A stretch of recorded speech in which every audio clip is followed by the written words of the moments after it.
નમો અરિહંતાણં નમો સિદ્ધાણં નમો આયર્યાણં નમો ઉજ્જયાણં નમો લોયે સૌસાહુનાં અસપંચનમોકારો સર્વપાવપનાશનો મંગલાણં ચ સૌર્યચે પરમં અવૈમંગલં અજ્ઞાનતિમિરંધાનાં જ્ઞાનાંજનશલાકયા ચક્ષુન્મીલિतं येन તસ્मै શ્રીગુરુવે નમઃ મુખાદિવ્યાકુક્ષિરત્નં શબ્દજિતવર્યાત્મજં શ્રીરાજચંદ્રયહું વંદે તત્વલોચનદાયકં પ્રભુતત્વલોચનદાયકં.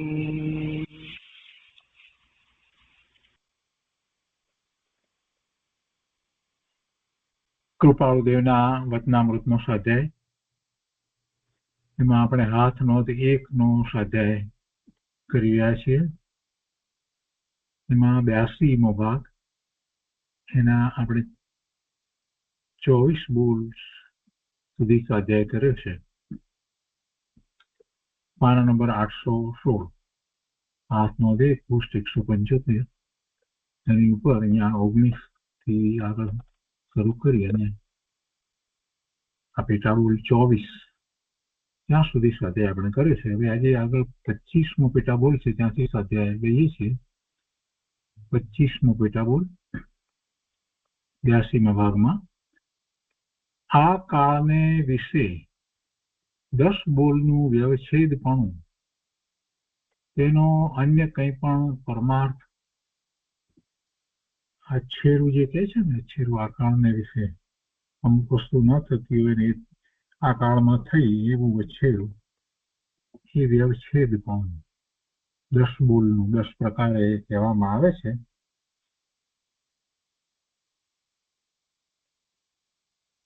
તો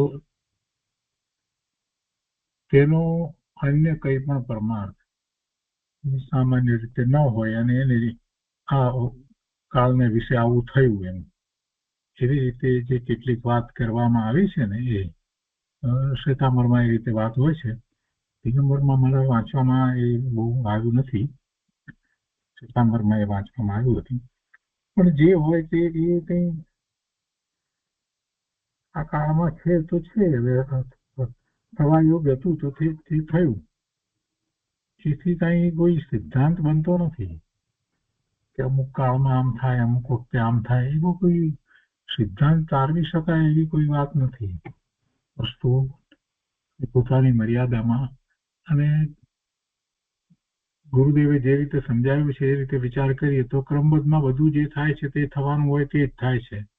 એમાં કાંઈ નવું વિશેષ થાય છે એવું નથી. અને એથી એ બધી વાત, ધારો કે માનીએ કેટલીક વસ્તુ આમ થઈ એમ કરીને એ લોકો સમાધાનો આપે છે, એટલે તો શું છે? એથી કંઈ આત્માનો પરમાર્થ બદલાઈ જતો નથી. આત્મા તો પરમાર્થે જેવો છે તેવો જ છે, શુદ્ધ છે, પરિપૂર્ણ છે. અને એને પ્રગટ કરવાનો પુરુષાર્થ, એમાં પણ કાંઈ ફેર પડતો નથી. પરમાર્થે એનું કાંઈ વિશેષપણું લાગતું નથી. 26મો પેટા બોલ છે, બીજભૂત અને સંપૂર્ણ એમ કેવળ જ્ઞાન 2 પ્રકારે. સમ્યક દર્શન છે ને, ત્યાંથી જ ધર્મની શરૂઆત થાય છે, એટલે એને બીજ કહેવામાં આવ્યું. કેમ કે એમાં અનંત ગુણનો અંશ પ્રગટ થાય છે, એટલે કેવળ જ્ઞાનનો અંશ પ્રગટ થઈ જાય છે, એટલે એને બીજભૂત કેવળ જ્ઞાન કહેવાય. સમ્યક દર્શનને બીજભૂત કેવળ જ્ઞાન કહેવાય. બીજભૂત કેવળ દર્શન પણ કહી શકાય. બધા જ ગુણોનો અંશ પ્રગટ થાય છે. બીજભૂત એટલે કે બીજ ઉગી છે તો પછી પૂર્ણિમાનો ચંદ્ર એમાં આપણને ખ્યાલમાં આવે છે, અનુમાન થઈ શકે છે. અને જરાક વિચારપૂર્વક જોઈએ તો અનુમાન નહીં, પરંતુ એમાં આપણને દ્રષ્ટિગોચર થાય છે, આખો આકાર ખ્યાલ આવે છે કે આ આકારે આખો હશે. તો એવી રીતે જે અનુભૂતિ થાય છે સમ્યક દર્શનની અંદર, સમ્યક જ્ઞાન, સમ્યક દર્શન, સમ્યક ચારિત્ર એવા રત્નત્રયના પરિણામ થાય છે. તો એમાં ખ્યાલ આવે છે કે કેવળ જ્ઞાન પ્રગટ થશે ત્યારે અનંત જ્ઞાન, અનંત વીર્ય, અનંત સુખ, અનંત દર્શન આ બધું પ્રગટ થયું હશે તો કેવું હશે એ ખ્યાલ આવે છે. એટલે એમ બીજભૂત અને સંપૂર્ણ એમ કેવળ જ્ઞાન બે પ્રકારે. જેને એવું ચોથા ગુણસ્થાનની દશા આવી છે, બીજભૂત કેવળ જ્ઞાન પ્રગટ થયું છે, એને સંપૂર્ણ કેવળ જ્ઞાન પ્રગટ થવાનું જ છે. એટલે આખો પુરુષાર્થ તો જીવે એ રીતે જ કરવાનો છે. સમ્યક્તોનો જ પુરુષાર્થ છે. સમ્યક્તોના પુરુષાર્થમાં આગળ વધે એ જીવ ચારિત્ર અંગીકાર કરી અને એ પૂર્ણ દશાને પ્રાપ્ત કરવાનો જ છે. એમાં એક બે ભાવ આમ તેમ થાય, વધારે થાય, ઓછા થાય, કોઈને બે ઓછા ભાવ થાય, કોઈને વધારે થાય, તો પણ વધારેમાં વધારે 15 ભાવમાં તો એ જીવ મુક્તિ પામવાનો જ છે. પરંતુ કાળ અપેક્ષાએ જોઈએ તો એ ભાવ એવા પણ થાય કે 33 સાગરોપમનું આયુષ્ય હોય એવો ભાવ થાય. એટલે કાળ તો ઘણો લાંબો વીતી જાય, પણ એ સમ્યક દર્શન થયા પછીના જે ભાવ છે ને એ ભાવમાં જીવને કોઈ રીતે અશાંતિ નથી હોતી, એને શાંતિ છે. એકવાર આત્માનું દર્શન કર્યું છે તો દ્રષ્ટિ ત્યાં રહે છે અને પોતાની ભૂમિકા અનુસાર દેવલોકમાં છે તો ચોથું ગુણસ્થાન રહે છે, છતાં પણ એને એટલો લાંબો સમય, દેવનું આયુષ્ય ઘણું લાંબુ હોય તો એટલો વૈમાનિક દેવના આયુષ્ય તો ખૂબ લાંબો હોય, તો એટલો લાંબો સમય સુધી એ ધર્મની પ્રવૃત્તિમાં રહે છે. ચારિત્ર અપેક્ષાએ ગુણસ્થાન ભલે ચોથું રહ્યું, પણ એ ભગવાનના સમસ્તમાં જાય છે, ભગવાનની વાણી સાંભળે છે અને અંતરમાં એને એ જ ભાવ રહ્યા કરે છે અને શાંતિ છે. અને કોઈ એવી ચંચળતા ને વિહવળતા ને એવી તીવ્ર આસક્તિ ને આવું બધું કઈ હોતું નથી. મિથ્યાદ્રષ્ટિ દેવ જેવી કોઈ એને વાત હોતી નથી. મનુષ્યમાં હોય તો પણ એ રીતે છે, ચોથા ગુણસ્થાનની ભૂમિકામાં હોય ને પછી દેવમાંથી મનુષ્ય થાય તો એ મુનિદશાનો પુરુષાર્થ કરે છે, ચારિત્રનો પુરુષાર્થ કરે છે, મુનિ થાય છે અને એ શ્રેણી ન ચડી શકે અને આયુષ પૂરું થઈ જાય તો પણ શું છે, ભલે ને પછી દેવ તો થાય છે, ફરી પાછો એ રીતે દેવનો ભાવ પૂરો કરી મનુષ્ય થાય. એટલે ઘણી વાર એવા વધારે ભાવ જાય એટલે એમ કાળ લાંબો જાય, પણ ભાવની અપેક્ષાએ જોઈએ તો કોઈને 4-5 ભાવ 6 ભાવમાં મુક્તિ થાય છે. એટલે બીજભૂત કેવળ જ્ઞાન પ્રગટ થયા પછીથી સંપૂર્ણ કેવળ જ્ઞાન તો પ્રગટ થાય જ છે. 27મો પેટા બોલ છે, વીર્ય આદિ આત્મગુણ ગણ્યા છે તેમાં ચેતનપણું. અહીંયા પ્રશ્ન થાય કોઈકને કે ચેતના તો જ્ઞાન દર્શનની છે અને આ બીજા બધા જે ગુણ જે છે નિર્મળતા, સત્તા, ભવ્યતા, વીર્ય, આ બધા બીજા બધા ગુણ જે છે એમાં પછી ચેતન ક્યાં રહ્યું? એ તો ચેતન હોય નહીં ને. એના વિશે અગાઉ એક બોલ એવો પણ આવ્યો તો એ પછી જળ તો ના, એ જળ હોય નહીં, એમાં જ્ઞાનનું રૂપ છે. વીર્ય આદિ બધા ગુણની અંદર જ્ઞાન દર્શનનું રૂપ છે એટલે ચેતના એમાં છે. ચૈતન્યપણું તો જીવને સમગ્ર પ્રદેશને વિશે છે. ચૈતન્યપણું કઈ અમુક જગ્યાએ અમુક પૂરતું છે એવું ક્યાં છે? ચેતના તો પોતાને પૂર્ણપણે પોતાના પ્રદેશમાં વ્યાપી રહી છે. દરેક સમયે ચેતના છે. જ્ઞાનના ઉઘાડ ઓછા વધતા હોય તેથી શું થયું? એટલે વીર્ય આદિ આત્મગુણ ગણ્યા છે એમાં ચેતનપણું તો એ ચેતનપણું આ રીતે છે, એમાં એનું રૂપ છે. અને બીજી રીતે જોઈએ તો એ જ્ઞાનની અંદર એ બધા ગુણોના ભવનનો ખ્યાલ આવે છે. એટલે એનો જ્ઞાન સાથેનો એવો ઘનિષ્ઠ સંબંધ છે, એનો જ્ઞાન સાથેનો એવો ઘનિષ્ઠ સંબંધ છે અને બધા એક જ ક્ષેત્રે રહ્યા છે, એક જ ક્ષેત્રમાં બધા ગુણો રહ્યા છે. તેથી પછી આગળ 28મો પેટા બોલ છે, જ્ઞાનથી જુદું એવું આત્મત્વ હોય જ નહીં. જ્ઞાનથી જુદું એવું આત્મત્વ હોય જ નહીં. આત્મા હોય ત્યાં જ્ઞાન હોય ને જ્ઞાન હોય ત્યાં આત્મા હોય. આત્માને જ્ઞાનને જુદા પાડી શકાય જ નહીં. કેમ કે ગુણોનો સમૂહ જે દ્રવ્ય અને આત્મદ્રવ્ય જીવ દ્રવ્ય જોઈએ તો એ પણ ગુણોનો સમૂહ, અને એમાં ગુણોની અંદર બધા જ ગુણો છે. એમાં જ્ઞાન ગુણ પણ છે. તો એક ગુણને કાઢવા જઈએ તો જુદો પડી શકે નહીં. એક ગુણ જુદો પડે નહીં, એ રહી જાય, બાકી રહી જાય એમ બને નહીં. એનો ક્ષય થાય, નાશ થાય એવું બની શકે નહીં. એટલે જ્ઞાનથી જુદું કોઈ આત્મત્વ છે જ નહીં. જ્ઞાન ભાવે પરિણમવું કે આત્મભાવે પરિણમવું કે સ્વભાવે પરિણમવું કે પરમ પરિણામિક ભાવે પરિણમવું, કેવા ભાવે થવું એનું લક્ષ કરવું, આ બધાના અર્થ એક જ છે. એટલા માટે જ્ઞાયક કહીએ તો એ ભગવાન આત્મા છે. જ્ઞાયક કહીએ તો પણ એ પણ ભગવાન આત્મા છે. અને શુદ્ધ આત્મા કહીએ તો પણ એ ભગવાન આત્મા છે. જ્ઞાનથી જુદું કઈ આત્માનું અસ્તિત્વ નથી. જ્ઞાન વિના આત્માનો વિકલ્પ પણ કરી શકાય નહીં. જ્ઞાન વિના કઈ આત્મા છે જ નહીં. આત્મા હોઈ શકે નહીં. જીવ દ્રવ્ય જ હોઈ શકે નહીં. એ પછી 29મું પેટા બોલ છે, જીવનો સ્પષ્ટ અનુભવ થવાના ધ્યાનના મુખ્ય પ્રકાર વર્તમાન કાળને વિશે. જીવનો સ્પષ્ટ અનુભવ થવાના ધ્યાનના મુખ્ય પ્રકાર વર્તમાન કાળને વિશે. જો સ્પષ્ટ પૂરેપૂરો જે સ્થિરતા થાય એની વાત નથી, એ તો સ્પષ્ટ અનુભવની વાત લીધી છે. એટલે અનુભવ તો એને સમ્યક દર્શનની અંદર થાય છે, નિર્વિકલ્પ ધ્યાનમાં થાય છે. તો એવું નિર્વિકલ્પ ધ્યાન, એ નિર્વિકલ્પ ધ્યાનના પ્રકાર અને વર્તમાન કાળને વિશે પણ એ તો છે જ. એવું ધ્યાન તો થાય છે. શુક્લ ધ્યાન નથી થતું, પણ ધર્મ ધ્યાનની અંદર એને 7મા ગુણસ્થાન સુધીની દશા તો પ્રાપ્ત થાય છે. અને એના જે આપણે મુખ્ય પ્રકાર જે કહીએ છીએ તે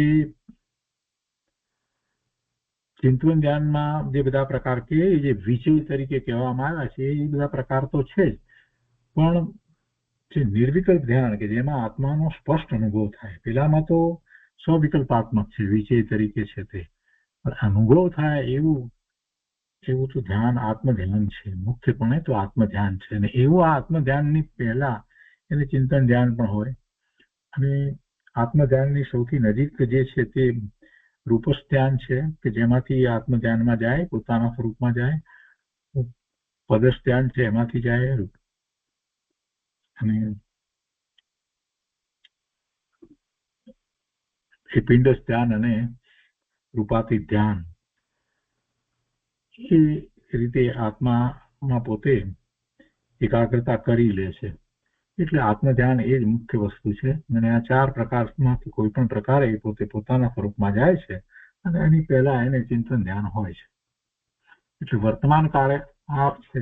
વર્તમાન કાળે આમાં જે નથી એવું શુક્લ ધ્યાન છે, એ નથી હોતું. એ પછી 30મો પેટા બોલ છે, એમાં કહે છે કે તેમાં પણ સર્વોત્કૃષ્ટ મુખ્ય પ્રકાર આત્મ ધ્યાન સ્વરૂપનો નિર્ણય કરી અને પોતાના શુદ્ધ સ્વરૂપનો નિર્ણય કરી અને એવો સ્વીકાર કરી અને એનું લક્ષ કરતા જે ધ્યાન પ્રગટે છે, જેમાં બે પણ હોતું નથી, દ્વૈત હોતો નથી, એ મુખ્ય, એ નિર્વિકલ્પ ધ્યાન. એ નિર્વિકલ્પ ધ્યાન એ સર્વોત્કૃષ્ટ પ્રકાર છે. એ પછી અતિશયનું સ્વરૂપ. અતિશય તો સામાન્ય વસ્તુ એટલે વિશેષ, અતિશય વધારે એમ પણ અર્થ થાય. તો અહીંયા ભગવાનના અતિશયોનો વિચાર કરી તો 34 પ્રકારના અતિશયો તીર્થંકર પરમાત્માને હોય છે. એટલે જન્મથી 10 અતિશયો હોય ને પછી દેવકૃત બીજા અતિશયો હોય ને કેવળ જ્ઞાન થાય ત્યારે બીજા અતિશયો પ્રગટ થાય ને એ રીતે હોય છે, ભાવમંડળ વગેરે. પણ એ અતિશય એનું સ્વરૂપનો વિચાર કરીએ તો એ બધું જે છે એ બહાર છે. એનાથી જુદા તીર્થંકર પરમાત્મા છે. અતિશયો છે એટલે કઈ તીર્થંકર પરમાત્મા છે એમ નથી. એ અતિશયોને અને પરમાત્માના સ્વરૂપને કાંઈ લાગતું ઓળખતું નથી, એમ કહીએ તો ચાલે. પ્રભુએ પોતે એવો પુરુષાર્થ કર્યો છે અને કેવળ જ્ઞાન પ્રગટ કર્યું છે, અને પૂર્વે તીર્થંકર નામ ગોત્ર બાંધ્યું હતું, એટલે હવે એ તીર્થના કરનારા એવા તીર્થંકર પરમેશ્વર થયા છે, સર્વજ્ઞતા છે, અને એમના શરીરમાંથી ઓમકાર ધ્વનિ છૂટે છે. હવે ઓમકાર ધ્વનિ છૂટે છે એ પણ એક અતિશય છે, તામંડળ છે એ પણ એક અતિશય છે. આગળ પછી જે પ્રત્યાહાર, 8 પ્રત્યાહાર ને એ બધું જે હોય છે, બધા પ્રત્યાહાર, તો એ બધું એ એમના આત્માથી તો ભિન્ન છે, જુદું છે. એ તીર્થંકર પરમાત્માના આત્માથી તો ભિન્ન છે, જુદું છે, એ બધું બહાર છે. પણ કોઈક રીતે એ જીવોને ધર્મની પ્રાપ્તિમાં એમાં એમને નિમિત્ત કારણ થાય છે. એ અતિશયો પ્રભુના અતિશય છે, એ જીવોને નિમિત્ત કારણ થાય, ધર્મ પ્રાપ્તિ માટેનું નિમિત્ત કારણ થાય. પણ એથી કાંઈ તીર્થંકર પરમાત્મા, કેવળી પરમાત્માને કાંઈ લાભ થાય છે એવી તો કોઈ વાત હોતી નથી. એમને લાભ કરવાની કાંઈ જરૂર જ નથી.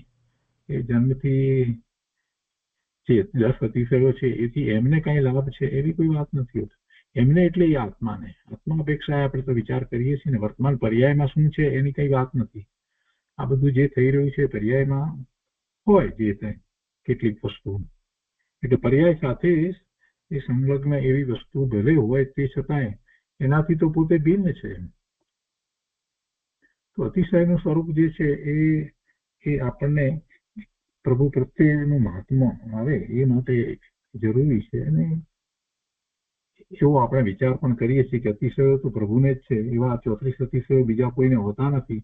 એમ પ્રભુનું એ રીતે પણ મહાત્મા આવે. પણ સૌથી વધારે મહાત્માનું જો કોઈ કારણ હોય તો પરમાત્માએ પૂર્વે જે કરુણા કરી, પૂર્વે ભવની અંદર તીર્થંકર નામ ગોત્ર કેમ બંધાયું?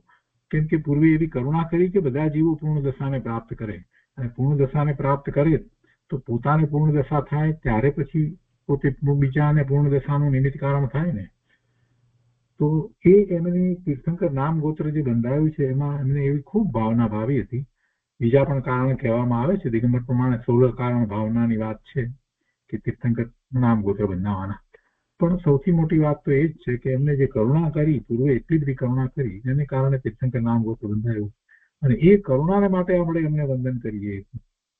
પછી એમણે આ ભાવની અંદર જે પોતે પુરુષાર્થ કરી અને કેવળ જ્ઞાન પ્રગટ કર્યું છે, એ અપૂર્વ, અભૂતપૂર્વ, અદભુત પુરુષાર્થ, એને માટે આપણે ફરીથી એમને વંદન કરીએ, બીજી વાર વંદન કરીએ. અને ત્રીજું, એમની દિવ્ય ધ્વનિમાં, ઓમકાર ધ્વનિમાં આખો મોક્ષનો માર્ગ એમણે બતાવ્યો. એટલું જ નહીં, પણ સાથે એમ કહ્યું કે તું એવા મોક્ષ માર્ગમાં પ્રવર્તવા માટે સક્ષમ છો.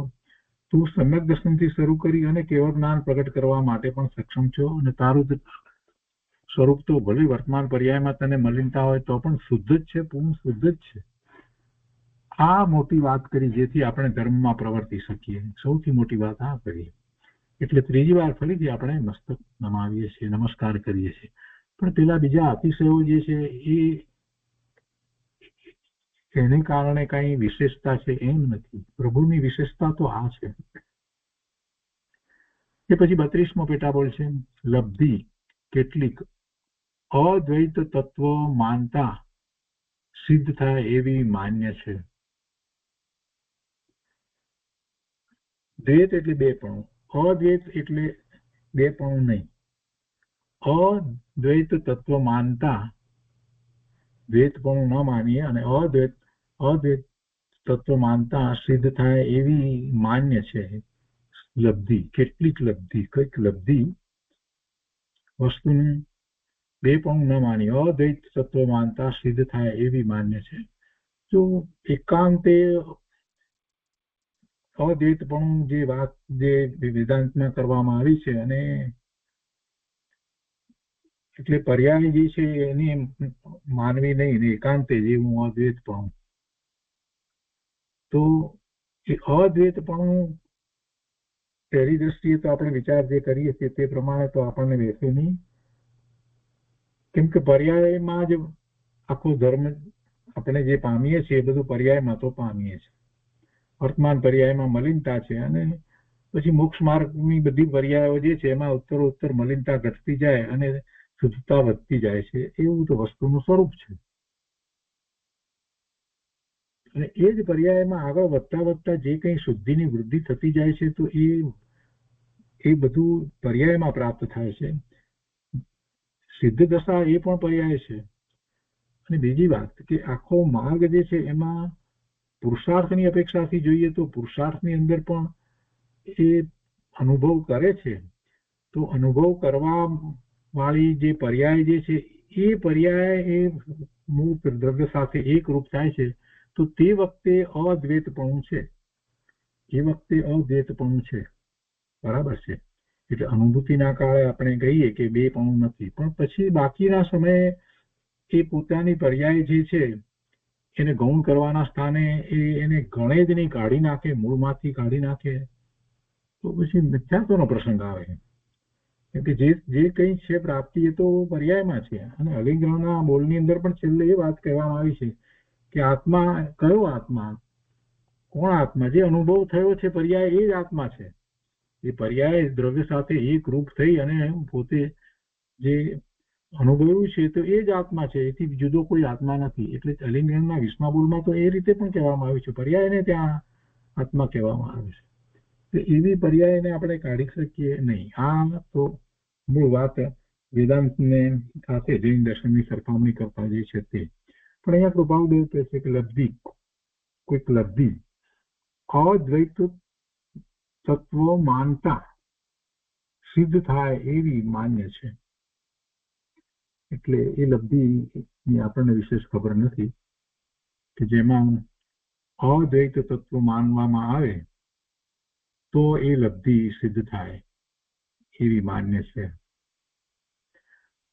ફક્ત અદ્વૈત તત્વને તો આ અપેક્ષા જ માની શકાય કે અનુભૂતિના કાળે અદ્વૈતપણું છે. અને એવું માનવામાં આવે તો એમ કહીએ આપણે કે એવું માનવામાં આવે તો પછી જ્યારે પુરુષાર્થ થાય અને જ્યારે સમ્યક દર્શન, સમ્યક જ્ઞાન, સમ્યક ચારિત્ર્યના રત્નત્રયના પરિણામ પ્રાપ્ત થાય, એ જીવને માટે એક અપેક્ષા તો એ લબ્ધિ જ છે ને. એ રીતે એ લબ્ધિ સિદ્ધ થઈ જાય છે ને, એ લબ્ધિ રૂપે જ છે ને, એ સિદ્ધ થાય છે. એ પછી 33મો પેટાબોલ છે, લોક દર્શનનો સુગમ માર્ગ વર્તમાન કાળે કંઈ પણ. લોક દર્શનનો સુગમ માર્ગ એટલે આ લોકાકાશ દર્શનની વાત આપણે લોક દર્શનનો અર્થ કરીએ તો એક અપેક્ષા એમ થાય, લૌકિકની વાત નથી. લોક દર્શન, લોક એટલે આ લોક અને પરલોક એમ કહીએ, કદાચ એ રીતે કહીએ તો. અને બીજી રીતે કહીએ તો એમ કે લોકાકાશ એના દર્શનનો સુગમ માર્ગ, સહેલો માર્ગ વર્તમાન કાળે કંઈ પણ. તો એક અર્થ જો લોકાકાશની અપેક્ષાથી લઈએ તો એમ કે જૈન દર્શન એટલે લોકાકાશ એટલે આ આખી જૈન ભૂગોળ જે રીતે વસ્તુનું સ્વરૂપ જે રીતે કહેવામાં આવ્યું છે, 14 રાજલોક વગેરે, તો એના દર્શનનો સુગમ માર્ગ, સહેલો માર્ગ અથવા તો કઈ રીતે માની શકાય વર્તમાન કાળે કંઈ પણ ખરું. એક તો એ અપેક્ષા એમાં આવે છે. શાસ્ત્રો દ્વારા આપણે એવા કર્ણાનુયોગના શાસ્ત્ર દ્વારા જ જૈન ભૂગોળને આપણે માનીએ ને એ સિવાય બીજી રીતે એની સિદ્ધિ થવાનું અતિ કઠિન છે. કેટલાક વિદ્વાનો એ બધા પ્રયત્ન કર્યા છે, પણ હવે કેટલા બધા પ્રશ્નોના જવાબો અત્યારે આપી શકાય એવું નથી. કેમ કે વર્તમાન જે ભૂગોળ છે એની સાથે એને કેવી રીતે ગોઠવવું એમાં કેટલાય પ્રશ્નો ઉદ્ભવે છે. પણ જે શાસ્ત્રમાં વાત આવી છે એ પ્રમાણે છે ને, આપણે જે જાણીએ છીએ, જે ભૂગોળ વિશ્વને જે જાણીએ છીએ એ જૈન ભૂગોળની અપેક્ષા એ અંશ માત્ર છે, એમાં સમાધાન થાય. એ અંશ માત્ર છે એમ સમાધાન થાય. બીજી રીતે વિચાર કરીએ કે લોક દર્શનનો સુગમ માર્ગ વર્તમાન કાળે કંઈ પણ. તો લોક એટલે શું? અહીંયા બીજો અર્થ એવો હોય, આ લોકમાં 6 દ્રવ્યો જે છે એ 6 દ્રવ્યોના દર્શનનો એટલે કે એની શ્રદ્ધાનો સરળ માર્ગ. આ લોક છે એમાં 6 દ્રવ્ય છે. એ આપણે એ રીતે વિચાર કરીએ. ભૂગોળની વાતને હવે બાજુ પર મૂકીએ. પહેલા વાત કરી, હવે એનો બીજી રીતે વિચાર કરીએ કે લોક એટલે આ 6 દ્રવ્ય રૂપ લોક છે. તો એ 6 દ્રવ્ય રૂપ લોક છે એનું એના દર્શનનો એટલે એની શ્રદ્ધાનો સહેલો માર્ગ. વર્તમાન કાળે કંઈ પણ હોય તો કે 6 દ્રવ્ય જે છે એવું આપણે શ્રદ્ધાન કરીએ. દ્રવ્ય સ્વરૂપના અભ્યાસ દ્વારા શ્રદ્ધાન કરીએ. અને કર્ણાનુયોગ દ્વારા જે કંઈ શ્રદ્ધાન કર્યું હોય એ શ્રદ્ધાન, અને પછી દ્રવ્યાનુયોગ દ્વારા એમાંથી એ જે જીવ દ્રવ્ય જે છે એનું વિશેષપણે શ્રદ્ધાન કરીએ જીવના સ્વરૂપનું. અને પછી એ સ્વરૂપ મારું છે, જીવનું જે સ્વરૂપ જે રીતે આપણે શ્રદ્ધામાં લીધું છે એ સ્વરૂપ મારું છે એવો નિર્ણય કરી અને સ્વરૂપનું લક્ષ્ય કરવામાં આવે તો અનુભૂતિ થાય. અને અનુભૂતિ થાય તો પોતે જે જીવ દ્રવ્ય જે છે જેવો છે તેવો જે પોતાને અનુભવમાં આવે છે. એટલે પછી બાકી બીજા 5 દ્રવ્ય જે છે એને માટેની શ્રદ્ધા પણ એની સમ્યક થઈ જાય છે. આ સરળ માર્ગ છે વર્તમાન કાળે. આ રીતે 6 દ્રવ્ય સ્વરૂપ લોક અને સમજવાનો એની શ્રદ્ધા માટેનો આ એકમાત્ર માર્ગ છે. બીજી કોઈ રીતે એની સમ્યક શ્રદ્ધા થઈ શકે નહીં. એ પછી 34મો પેટા બોલ છે દેહાંત દર્શનનો સુગમ માર્ગ વર્તમાન કાળે. દેહાંત દર્શનનો સુગમ માર્ગ શું હોય? એમાં કંઈક પરમાર્થની વાત હોય તો જ કૃપાળુદેવે લીધું હોય ને. એટલે દેહાંત દેહને છોડીને જવાનું છે એ વાત નિશ્ચિત છે, પણ એમાંથી પરમાર્થ કૃપાળુદેવે તો કંઈક વાત વિચારી હોય કે જીવ માત્ર સંસાર પર્યાયમાં છે તો એ દેહને છોડીને જાય છે. અને એ આપણે જોઈએ છીએ બીજા બધા જીવો એ દેહને છોડીને જાય છે તો એવી શ્રદ્ધા દેહને છોડીને જાય છે એવી શ્રદ્ધા આપણને એટલી તો બેસે છે. પણ અહીંયા તો જરા વિશેષ વિચાર કરવાનો છે કે પછી દેહ પ્રાપ્ત ન કરવો પડે એવી શ્રદ્ધા. દેહનો અંત, દેહાંતમાં આપણે કદાચ વધારે વિચાર કરીએ કે છેલ્લું શરીર હોય એ પછી કોઈ શરીર લેવું ન પડે એવી શ્રદ્ધા માટેનો કોઈ સુગમ માર્ગ. કે અનંત જીવો મોક્ષે ગયા છે, અનંત જીવો મોક્ષે ગયા છે. અને છેલ્લા તીર્થંકર વર્તમાન કાળે ભરત ક્ષેત્રને વિશે વર્તમાન મહાવીર ભગવાન એ મોક્ષે પધાર્યા ત્યાર પછીથી બીજા 3 જીવો મોક્ષે પધાર્યા છે, ગૌતમ સ્વામી, સુધર્મ સ્વામી અને જંબુ સ્વામી. અને એ કંઈક વધારે વખત થયો છે એવું નથી. 2500 વર્ષ જેટલો સમય એટલે કંઈ બહુ વધારે સમય ન કહેવાય. અને એ વાત બધી શાસ્ત્રમાં જેમ છે તેમ ઉપલબ્ધ છે. એટલે એવું દેહનો અંત, હંમેશને માટે દેહનો અંત એટલે દેહ પ્રાપ્ત ન કરવો પડે એવી શ્રદ્ધા એમાંથી આપણને પ્રાપ્ત થાય એવો એક અર્થ અહીંયા થઈ શકે છે. બાકી સામાન્ય અર્થ પ્રમાણે તો મૃત્યુના દર્શન એટલે મૃત્યુ મારું કઈ રીતે થશે એવો પણ એક હોય, એનું સુગમ માર્ગની વાત હોય. પણ એ કોઈકને ખ્યાલ આવે છે, બધાને ખ્યાલ આવે એવી વાત નથી હોતી. એવા મહાપુરુષને પોતાનો કેટલો સમય બાકી રહ્યો છે એવો ખ્યાલ આવે છે, છેલ્લો સમય પહેલા ખ્યાલ આવી જાય છે એવું પણ કેટલાકને હોય છે. દેવોને હોય છે, દેવોને એવું હોય છે 6 મહિના પહેલા એમને ખ્યાલ આવે છે કે હવે આ ભાવ પૂરો થયો, હવે આ દેવનો ભાવ જે છે તો એમાં જે વિક્રિય શરીર છે એ પણ છોડવાનો વખત હવે આવ્યો છે. 6 મહિના પહેલા એમને એ ખ્યાલ આવે છે.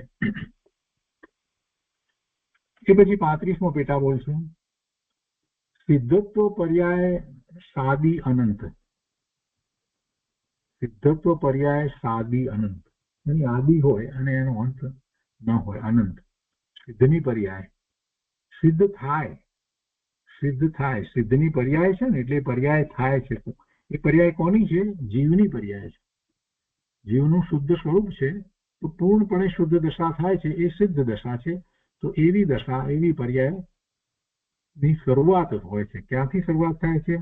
એ મોક્ષ માર્ગમાં આવે છે અને ત્યાર પછીથી કેવળ જ્ઞાન પ્રગટ કરે છે, હરિયન દશા પ્રગટ કરે છે. અને પછી જ્યારે બાકીના 4 અઘાતી કર્મોનો જે વખતે ક્ષય થઈ જાય છે તો એટલો જ સમય એમનો જીવનકાળ હોય છે, આયુષ્ય એટલું હોય છે. એટલે એ વખતે જ્યારે 4 અઘાતી કર્મોનો એક સાથે ક્ષય થઈ જાય છે અને પછી એક સમયમાં સ્થિતિશિલા ઉપર બિરાજમાન થઈ જાય છે, સ્થિતિશિલાની ઉપર, એટલે એવી સ્થિતિ દશા થાય છે. પછી અનંતકાળ સુધી રહે છે. પછી કઈ ફરી પાછો જન્મ લેવો પડે એવી કોઈ વાત નથી. અન્ય દર્શનની અંદર જે વાત છે કે પછી પાછા ભગવાન પાછો જન્મ લઈ અને નીચે આવે અને પછી પાપીઓને સજા કરે ને આવી બધી વાતો બધી હોતી નથી. સિદ્ધત્વ થયા પછી કે કોઈ સિદ્ધ પરમાત્મા શા માટે નીચે આવે? એમને રાગ દ્વેષનું કોઈ કારણ નથી. કોઈના પ્રત્યે રાગ કે દ્વેષ થાય એવું વસ્તુનું સ્વરૂપ નથી, એટલે એમને એવું કઈ હોતું નથી. સિદ્ધત્વ પર્યાય એ સાદી અનંત છે અને મોક્ષ અનાદિ અનંત એમ કહ્યું. સિદ્ધત્વની પર્યાય થઈ એટલે એ મોક્ષ થયો, એટલે એમ લાગે કેમ આમાં આ સાદી અનંત ને બદલે અનાદિ અનંત કહ્યું છે. તો મોક્ષ તો જીવનું સ્વરૂપ છે, મુક્ત સ્વરૂપ છે. મોક્ષનો અર્થ અહીંયા થાય છે મુક્ત. તો મુક્ત સ્વરૂપ તો અનાદિથી છે અને અનંતકાળ સુધી મુક્ત સ્વરૂપ જ રહે છે. વર્તમાનમાં જયારે સંસાર પર્યાયમાં છે ત્યારે પણ સ્વરૂપ તો મુક્ત જ છે. સ્વરૂપ તો મુક્ત જ છે. એ કઈ કોઈથી જકડાયેલું છે, પકડાયેલું છે, બંધાયેલું છે એવી તો કોઈ વાત નથી. કર્મના બંધ એમ કહેવામાં આવે, પણ એમાં પણ કર્મ જે છે તો બદલાતા રહે છે. એના એ કર્મ તો રહેતા જ નથી. કર્મ પોતે એટલા બળવાન નથી, એનો જ ક્ષય થઈ જાય છે. આત્માને તો શું બાંધવાના હતા? કર્મમાં એવી શક્તિ ક્યાં છે કે આત્માને બાંધી રાખે, પકડી રાખે? એવી તો કોઈ વાત છે જ નહીં કે આત્માને મલિન કરી નાખે. એવી તો કઈ કર્મની અંદર શક્તિ છે જ નહીં. અને કર્મ છેવટે છે શું? છેવટે તો જીવે જે વિભાવ કર્યા છે એનું રિઝલ્ટ છે, એનું પરિણામ છે. એટલે એના નિમિત્તે સામે કારણ રજકણો આત્મપ્રદેશની નજીકમાં ભેગા થઈ અને રહ્યા છે. પણ એથી કરીને આત્માનું જે સ્વરૂપ, જે ત્રિકાળ શુદ્ધ સ્વરૂપ છે, દ્રવ્ય અપેક્ષા એ મુક્ત સ્વરૂપ જે છે એ તો અનાદિથી છે અને અનંતકાળ સુધી એવું જ રહે છે. એમાં કાંઈ ફેર પડતો જ નથી. મોક્ષ છે તે અનાદિ અનંત છે. એ અપેક્ષાથી મુક્ત સ્વરૂપ તો અનાદિ અનંત છે, પણ એની પ્રગટતા જે થાય છે એ પર્યાય, સિદ્ધત્વની પર્યાય, એને માટે એમ કહેવાય કે એ સાદી અનંત છે. એની શરૂઆત થાય છે અને અનંત કાળ સુધી પછી એવી જ દશા રહે છે. 35મો પેટાબોલ થયો. પછી 36મો પેટાબોલ છે પરિણામી પદાર્થ નિરંતર સ્વ આકાર પરિણામી હોય. પરિણામી પદાર્થ જે પરિણમે છે તે નિરંતર સ્વ આકાર પરિણામી હોય તો પણ અવ્યવસ્થિત પરિણામીપણું અનાદિથી હોય તે કેવળ જ્ઞાનને વિશે, ભાષ્યમાન પદાર્થને વિશે સી રીતે ઘટમાન? બહુ મોટો પ્રશ્ન છે. પરિણામી પદાર્થ, બધા પદાર્થો પરિણમી રહ્યા છે. નિરંતર એ પરિણમે છે તો એમાં એ પદાર્થ રીતે આપે છે, એટલે એ બીજી રીતે પરિણમતું નથી. નિરંતર સ્વ આકાર પરિણામી હોય. સ્વ આકાર પરિણામી એટલે પોતાનો જેવો આકાર, એટલે પોતાનો જેવો સ્વરૂપ જે છે એ રૂપે જ પરિણમે. દરેક પદાર્થ એ રીતે પરિણમે. અહીંયા 6 દ્રવ્ય અપેક્ષા વાત કહીએ, જીવ દ્રવ્ય રૂપે જ પરિણમે. એમાં એના પરિણામની અંદર જીવ દ્રવ્ય જ વ્યાપે. 308 થી 311 ગાથા સમયસારમાં એ વાત કહેવામાં આવી છે કે જીવ અને અજીવ એ પરિણમે છે તો એમાં એ જ પોતે જ પોતાના ક્રમબદ્ધ પરિણામે એ જ એમાં વ્યાપી રહ્યા છે. એમાં એ જ ઉપજે છે એમ કહ્યું છે ને. જીવ જ પોતાના ક્રમબદ્ધ પરિણામ થકી ઉપજતું થતું જીવ દ્રવ્ય જ છે. જીવ દ્રવ્ય એ જ. એવી રીતે અજીવ પણ એ પોતાના પરિણામ ક્રમબદ્ધપણે કરતું થકું એ અજીવ દ્રવ્ય જ છે. એટલે જે દ્રવ્ય છે તે જ તેમાં વ્યાપે છે. જીવ એ દ્રવ્ય અપેક્ષા લઈએ તો પરિણામી પદાર્થ નિરંતર સ્વ આકાર પરિણામી હોય. પોતાનું જેવું દ્રવ્ય છે એ જ દ્રવ્ય પ્રમાણે એના પરિણામી હોય. કે છે કે તો પણ એ હોય તો વાત બરાબર છે, પણ કે છે તો પણ અવ્યવસ્થિત પરિણામી પણ અનાદિથી હોય. તો પણ અવ્યવસ્થિત પરિણામી પણ અનાદિથી હોય છે. જીવ દ્રવ્ય જે છે અને પૂતગલના પરિણામોનો જરાક વિચાર કરીએ તો એ વાત આપણને ખ્યાલ આવે છે કે જીવ દ્રવ્ય તો શુદ્ધ છે અને નિરંતર એ પોતે પોતા પ્રમાણે જીવ પરિણમી રહ્યો હોય તે છતાં એના પરિણામ અવ્યવસ્થિત પરિણામ પણ, એટલે જે જેવું દ્રવ્ય છે એવા પરિણામ એના ન હોય, એટલે શુદ્ધ પરિણામ ન હોય અને એવું અનાદિથી હોય. વાત બરાબર છે, એમ છે, એવું જ છે. પર્યાયમાં મલિનતા અનાદિથી છે. જીવને પહેલા કઈ એવું હતું નહીં કે શુદ્ધ પરિણામ એના થઈ રહ્યા હતા અને પછીથી એને કઈ કારણથી પરિણામ મલિન થયા, એમ નથી. અનાદિથી એના પરિણામ તો મલિન જ છે, એટલે કે કર્મની ઉપાધિ સહિત જ એના પરિણામ એ થઈ રહ્યા છે, અનાદિથી છે.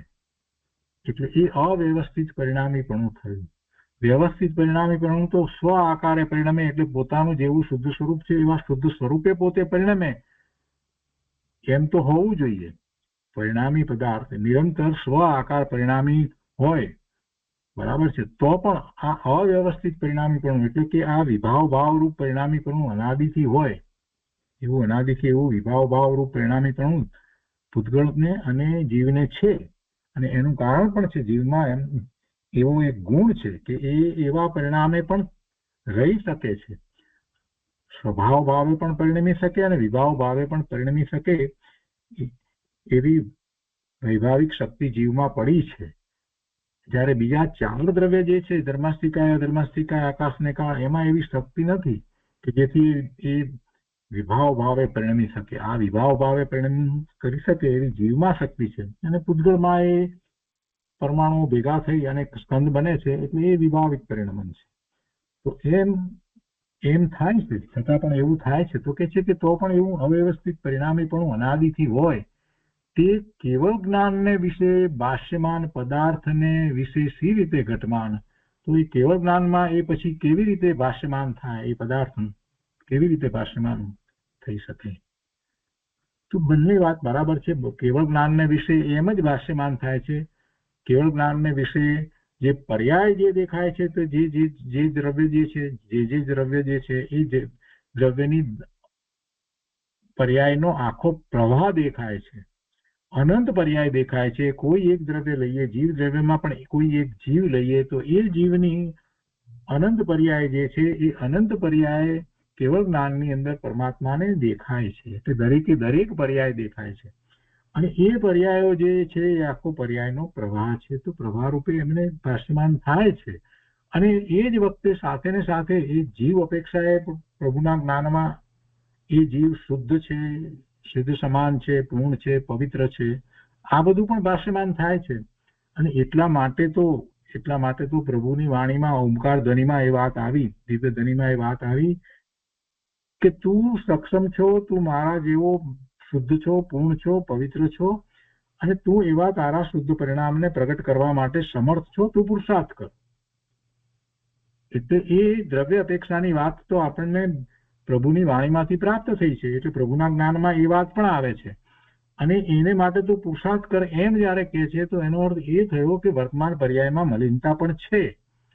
તો જે આ અવ્યવસ્થિત પરિણામીપણું છે એ પણ પ્રભુના જ્ઞાનમાં આવ્યું જ છે.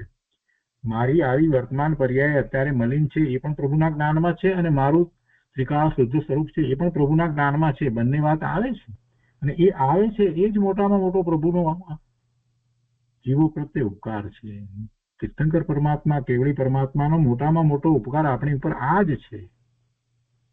તો એ રીતે આ 36મો બોલ છે, અને એમાં બહુ મોટી વાત છે. પરમાર્થ આખો એમાંથી આપણને સમજાય એવી બધી વાત છે. એનો તો વિસ્તાર કરીએ એટલો જ છે, ઓછો છે. તો એ રીતે આ 82મો ભાગ પૂરો થયો. હવે આજે આગળ 83મો ભાગ લઈએ. હાથ નો દેખ, પૃષ્ઠ 180 ઉપર 83મો ભાગ છે. એમાં પેટા બોલ છે, 6 શબ્દો છે, છેલ્લે એક વાક્ય છે. તો કર્મ વ્યવસ્થા પહેલો શબ્દ મૂક્યો છે, કર્મ વ્યવસ્થા. કૃપાળુદેવના અંતરમાં આ કર્મ વ્યવસ્થા વિશે નું ચિંતન ચાલ્યું. આ કર્મ અને જીવો જે રીતે કર્મ વિશે માન્યતા ધરાવે છે, અન્ય મતમાં પણ અને જૈન મતની અંદર પણ, એ બધી વાતને જેમ તીર્થંકર ભગવાનના જ્ઞાનમાં જે રીતે વાત આવી છે એની સાથે મેળવી અને સમજવી પોતાની મતિ કલ્પના એ કર્મ વિશે કાંઈ કલ્પના કરવા જેવી નથી. ખરેખર શું છે તો કે કર્મ વ્યવસ્થા, એમ શબ્દ મૂક્યો છે તો કર્મની વ્યવસ્થા છે, કોઈએ કરી છે ના, એવી સહજ વ્યવસ્થા છે. એને વ્યવસ્થા કેમ કહેવામાં આવી? વ્યવસ્થા એટલા માટે કહેવામાં આવી કે જીનેશ્વર ભગવાનના જ્ઞાનમાં એમ આવ્યું કે જીવ શુદ્ધ છે, ત્રિકાળ શુદ્ધ હોવા છતાં પણ એ પોતે પોતાના સ્વભાવ ભાવે થતો નથી, સ્વરૂપનું લક્ષ કરતો નથી, પરનું લક્ષ કરી અને વિભાવ ભાવે થાય છે, રાગ દ્વેષના ભાવે થાય છે, એ કસાય ભાવે પરિણમે છે. અને એવો કસાય ભાવે પરિણમે છે તો એને કારણે પછી ભવિષ્યમાં પણ એવા કસાય ભાવે પરિણમ્યો છે તો એની દશા એવી થાય છે જેમાં એને દુઃખની પ્રાપ્તિ થાય. આ વાત નિશ્ચિત છે. એ જેવા ભાવ કરે છે એ પ્રમાણે હવે જયારે અહીંયા આ ભાવ પૂરો થાય ત્યાર પછી બીજા ભાવમાં એ પ્રમાણે એની દશા થાય. તો હવે એને સમજાવવાને માટે થઈ અને આખી એક વાત જે છે એ સમજાવવામાં આવી છે. અને એ કોઈએ વ્યવસ્થા ઊભી નથી કરી, પણ એવું વસ્તુનું સ્વરૂપ છે. તો કે તમે જેવા ભાવ કરો છો, ભાવ જેવા કરીએ આપણે એ પ્રમાણે આપણને ભાવ આશ્રવ અને ભાવ બંધ થાય છે. જો ભાવ કરીએ એ પ્રમાણે ભાવ આશ્રવ અને ભાવ બંધ ન થાય, વિચાર કરીએ તો પછી જગતમાં ન્યાય રહેતો જ નથી. તો પછી જીવ અહીંથી પછી આ ભાવ પૂરો કરીને ક્યાં કેવી રીતે જાય એને માટે એની કોઈ વાત પછી નિશ્ચિત થતી જ નથી. અને એક વખત શરીરમાંથી નીકળેલો જીવ એ પછી ક્યાં જઈને ક્યાં કરે, એવા અનેક પ્રશ્નો થાય. કેવી રીતે જાય, શું કરવા જાય, કયું બળ છે જેને કારણે થઈ અને એ બીજા ભાવમાં જાય છે, બીજા શરીર ધારણ કરે છે. તો એ બધા પ્રશ્નોના ઉત્તર આપણને જો ક્યાંયથી પ્રાપ્ત થતા હોય તો આ જે કર્મનું જે જ્ઞાન છે, કર્મ સંબંધીનું જે જ્ઞાન જે છે એમાંથી આપણને પ્રાપ્ત થાય છે. અને એ જ કર્મ વ્યવસ્થા છે કે જેવા ભાવ કરે છે એવા ભાવ આશ્રવ થાય છે અને ભાવ બંધ થાય છે. અને એના નિમિત્તે એવા કર્મને રજકણો આવે છે અને એવા કર્મના રજકણોનો આશ્રવ થવો, કર્મ વર્ગણાનો આશ્રવ થવો અને એવા કર્મનો બંધ થવો, કર્મ આશ્રવ પછી કર્મનો બંધ થવો એટલે દ્રવ્ય કર્મનો બંધ થવો. અને એ દ્રવ્ય કર્મનો બંધ થાય છે એટલે એમાં જે રીતે જેવા ભાવ કર્યા છે એ પ્રમાણે પછી એવી પ્રકૃતિઓ અને એ જ પ્રમાણે પછી એમાં પ્રદેશ બંધ, અનુભાગ બંધ, સ્થિતિ બંધ આ પણ હોય છે. તો આ બધી વાત જે છે તે સૂક્ષ્મપણે ભગવાનના જ્ઞાનમાં આ બધી વાત આવી છે અને એ આખો કર્ણાનુયોગનો વિષય છે. અને એ વ્યવસ્થા કોઈએ ઊભી નથી કરેલી, વસ્તુનું સ્વરૂપ જ એમ છે. અને એ દ્વારા જીવ જે છે તે પોતે પોતાના ભવના ભ્રમણો એ કર્યા કરે છે.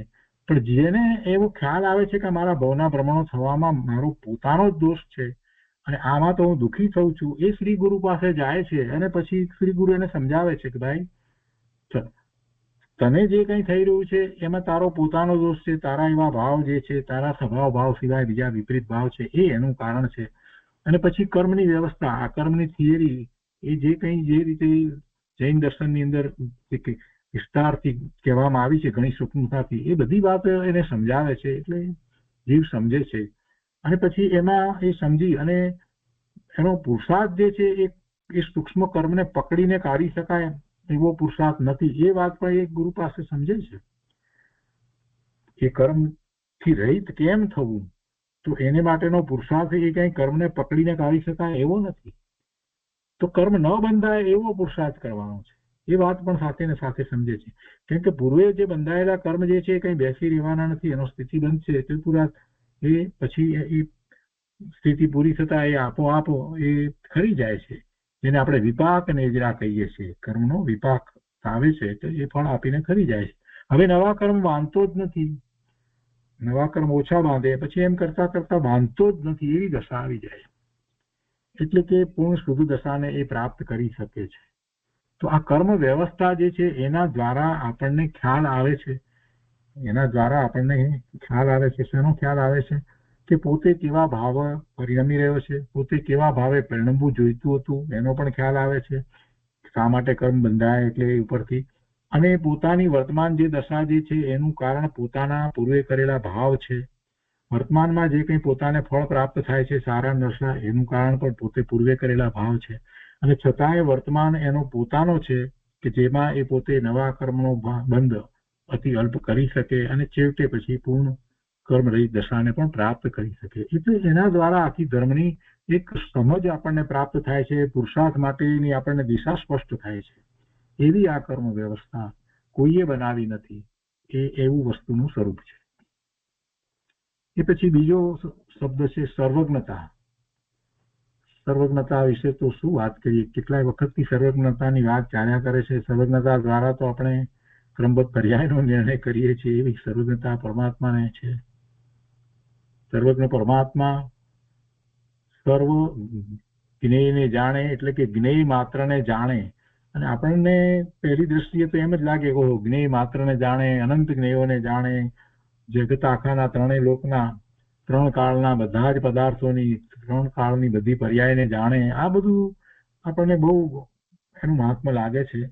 પણ મહાત્મ્ય લાગે છે એના કરતા સૌથી મોટું મહાત્મ્ય કાંઈ પણ હોય તો સર્વજ્ઞ પરમાત્મા એ જે પુરુષાર્થ કર્યો અને પોતે પોતાના સ્વરૂપમાં સ્થિર થયા છે, ત્યારે અનંત જ્ઞાન પ્રગટ થયું છે, અનંત દર્શન, અનંત વીર્ય, અનંત સુખ, એમ અનંત ગુણો પ્રગટ થયા છે.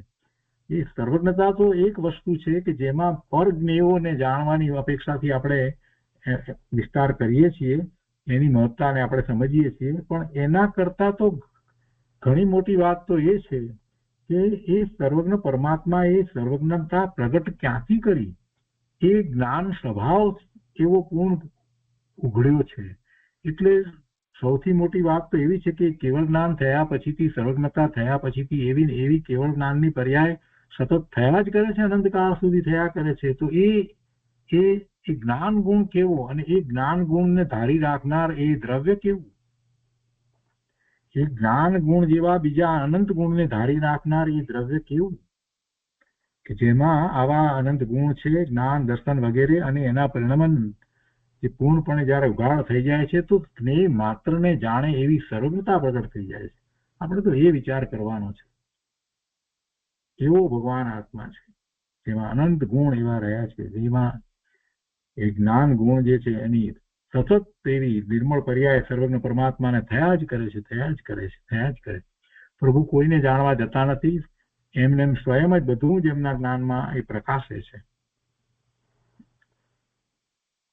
તો એવું પોતાનું દ્રવ્ય છે, અને એવું દ્રવ્ય ક્યાંય બહારથી આવતું નથી. જીવ માત્રનું એવું જ દ્રવ્ય છે. જે એવો પુરુષાર્થ કરે છે એને એવો ઉઘાડ થાય છે. પહેલા ઓછો ઉઘાડ અને પછી ઉઘાડ વધતા વધતા પૂર્ણ ઉઘાડ, એટલે કેવળ જ્ઞાનની, કેવળ દર્શનની એવી દશા પ્રાપ્ત થાય છે, સર્વજ્ઞતા પ્રાપ્ત થાય છે. અને પછી એવી પર્યાયો થયા જ કરે છે, થયા જ કરે છે. તો એનું દ્રવ્ય જ એવું છે. આ જીવનું એવું દ્રવ્ય છે, અને એનું મહાત્મ્ય લાવવાનું છે. ગુરુદેવે વારંવાર એ વાત કરી છે કે તું એનો વિચાર કરને, જેમાંથી આવી કેવળ જ્ઞાનની પર્યાય અનંતકાળથી નીકળ્યા કરે છે. એ દ્રવ્યનો ધ્રુવ વસ્તુ તારી એનો કેમ વિચાર કરતો નથી? એનું લક્ષ કરને પ્રભુ. આ મોટામાં મોટી પરમાર્થની વાત તો સર્વજ્ઞતા વિશેની એ છે.